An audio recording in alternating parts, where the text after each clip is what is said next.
સાબરકાંઠાના વિજયનગર તાલુકામાં આજે આદિવાસી સંસ્કૃતિનો મિજાજ જીવંત છે. અહીં કાલવણ, આતરસુબા, વજયપુર, બાલેટા અને પાલ દઢવાવ જેવા ગામોમાં ઢૂંઢ પ્રથા પેઢીઓથી ઉજવાય છે. પાણિયાની પ્રથમ હોળીને માન આપતી આ પરંપરા પારિવારિક પ્રેમ, એકતા અને આશીર્વાદનું સુંદર પ્રતીક છે.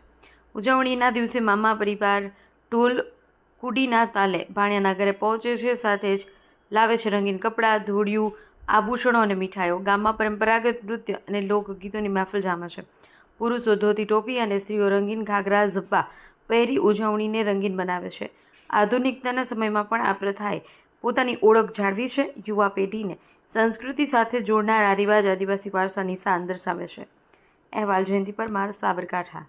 દેશ અને દુનિયાના સમાચાર જોવા માટે અમારી ચેનલ વાત્સલ્યમ સમાચારને સબસ્ક્રાઇબ કરો અને બેલ આઇકોન પર ક્લિક કરો, જેથી આપને રોજે રોજની તમામ અપડેટ મળતી રહે.